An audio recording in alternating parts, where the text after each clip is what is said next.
مجھے ایک بات کی سمجھ نہیں آتی، اہل تشیع جو کہتے ہیں کہ بی بی فاطمہ ابو بکر سے ناراض تھیں، تو وہ کس بات پر ناراض تھیں؟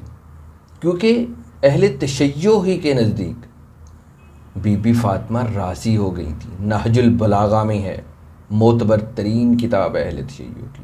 پھر اتنا ہی نہیں، درۃ النجفیہ صفحہ 332 پر اہل تشیع ابو بکر صدیق کی عظمت کا اعتراف کرتے ہیں، اور میں حقیر بھی حیران ہوں کہ کتنا بڑا دل تھا حضرت ابو بکر صدیق کا۔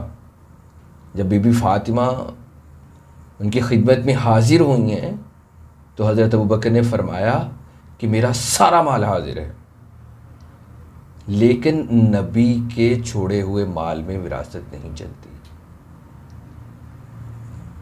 اس سے اندازہ لگائیے کہ آپ صلی اللہ علیہ وسلم کے حکم سے کتنی زیادہ محبت کرنے والے تھے اور دنیا سے ان کو کتنی بے رغبتی تھی۔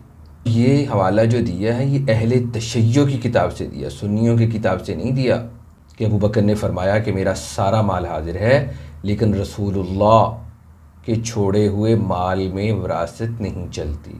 تو ایسے ابو بکر کے بارے میں کوئی سوچ بھی کیسے سکتا ہے جو رسول اللہ صلی اللہ علیہ وسلم کے حکم کے اتنے پابند ہوں؟ ان کی بھی تو اولاد تھی، ان کی بھی تو بیٹی تھی ام المؤمنین عائشہ صدیقہ، ان کو کیوں نہیں دے دیا؟ نہیں، حکم تھا، حکم کی تعمیل میں۔ اچھا، اہل تشیع کی معتبر ترین کتاب میں یہ ہے کہ بی بی فاطمہ راضی ہو گئی تھی، اس کے باوجود اپنی ضد میں من گھڑت باتیں لے آتے ہیں کہ بی بی فاطمہ نے ابو بکر کو اپنے جنازے میں آنے سے منع کر دیا تھا۔ تو اس میں ہی سوال اٹھتا ہے کہ بی بی فاطمہ نے منع کیوں کیا تھا؟ پردے کی وجہ سے یا ناراضگی کی وجہ سے؟ اگر ناراضگی کی وجہ سے منع کیا تھا تو یہ ان کی شان کے مطابق تھا؟ کسی غیر جانبدار سے یہ سوال کریں گے نا، دہریے سے، اس سے پوچھیں گے اتنی بڑی شان والی ہستی، ان کے شایان شان ہے یہ چیز کہ وہ کسی کے لیے ناراضگی ہو ان کے دل میں اور ان کو جنازے سے آنے سے منع کر دیں، جنازے سے روک دیں؟ تو وہ بھی کہے گا کہ یہاں منع کرنا، اگر وہ پردے کا اتنا خیال رکھتی تھی، حیا والی تھی، تو یہاں پر ان کا روکنا پردے کی وجہ سے ہے۔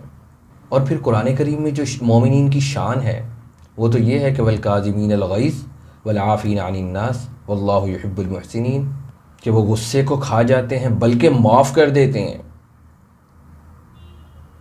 تو کیا بی بی مومنہ نہیں تھیں؟ تو کس بات کی ضد ہے؟ آپ کی اپنی کتابوں میں، معتبر کتابوں میں درج ہے کہ بی بی فاطمہ راضی ہو گئی تھیں، تو کیوں پھر اپنے ہی لوگوں کو متنفر کیے جا رہے ہیں مومنین سے، اسلام سے، دین سے؟ میں پھر کہوں گا کہ سارے صحابہ نہیں، صرف ابو بکر کو ان سے بغض رکھیں گے، ان کو جھوٹا کہیں گے تو آپ کچھ بھی ثابت نہیں کر سکتے، حقیقت ہے۔